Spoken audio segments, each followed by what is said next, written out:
প্রিয় ভাইয়েরা, প্রিয় মা বোনেরা, আজকে সমাজে একটা ব্যাধি দেখা দিয়েছে, জটিল ব্যাধি, জটিল একটা সমস্যা।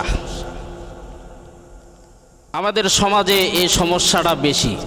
যেমন অনেকেরই আমাদের দেখা যায় সন্তান হয় না, অনেকেরই মা বোনেদের সন্তান হয় না। তারা কি করে, আপনার মাজারে যায় মান্যত করে, এই পীর বাবার কাছে যায় মান্যত করে, অনেক বাবার কাছে যায়, এই দড়ি বাবা, তেনা বাবা, খেতা বাবা, এরকম কলা বাবা, লাল সেলু বাবা, অনেক বাবা আছে।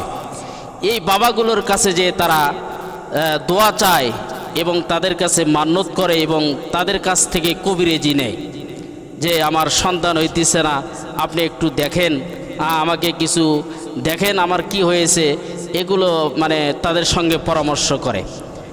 তারা তো অনেকেই ভালো, অনেকেই ভণ্ডামি। দেখা যায় তাদেরকে বলে তোমার এ সমস্যা, ও সমস্যা, উপর আছে, জিন ধরেছে, অমুক জায়গায় তুমি এটা করেছো, অমুকের কাছ থেকে এটা খাইছো, এর কারণে তোমার এই সমস্যা হয়েছে, তোমার ওপর বান মারা হয়েছে। তারপরে দেখা যায় তোমার ওপর বান মারছে, তোমার ওপর কুফুরি করছে, তোমার নিজের লোকই এগুলো করছে, তোমার বাড়ির ভিতরে আছে, তোমার এগুলো সন্তান বন্ধ করে রাখা হয়েছে। এগুলো অনেক কথা দিয়ে তাদের কাছ থেকে টাকা হাতিয়ে নেয়। কিন্তু মা বোনেরা, আপনারা যে এইগুলো দড়ি বাবা, কলা বাবা, সাদা বাবা, কালা বাবা, এগুলোর কাছে যান, আপনারা কি দেখেছেন যে কোরআনে কারিমে এর সমাধান আল্লাহ পাক বলে দিয়েছেন? আমরা কি কোনোদিন কোরআন খুলে দেখেছি যে আসলে আমার এই সমস্যাটা কি কোরআনে কারিম সমাধান দিয়েছি কিনা? আল্লাহ রাব্বুল আলামিনের কোরআনে কারিমে বলেছেন, আমার মা বোনেরা,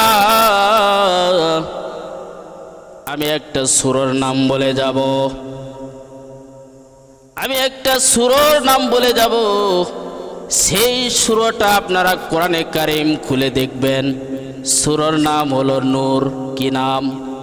সূরাটির নাম হলো নূর এবং সেখানে দুইটা আয়াত আছে, 40 নম্বর আয়াত এবং 41 নম্বর আয়াত। সূরা নূর দুইটি আয়াত, 40 এবং 41 নম্বর আয়াত আপনারা মুখস্থ করে নেবেন। কিভাবে মুখস্থ করার পরে কিভাবে আমল করলে কিভাবে কি হবে, কিভাবে সন্তান হবে, সেখানে আল্লাহ পাক সমস্ত কিছু ঘটনা ওখানে লেখা আছে। আর মা বোনেরা, ভাইয়েরা, ও বন্ধুগণ, সূরা নূর 40 এবং 41 নাম্বার আয়াত আপনারা মুখস্থ করে রাখেন। কয় নাম্বার আয়াত? 40 এবং 41। এই আয়াতটি আপনারা মুখস্থ করে রাখবেন। আমরা ইনশাআল্লাহ পরের চ্যাপ্টারে আমরা বলবো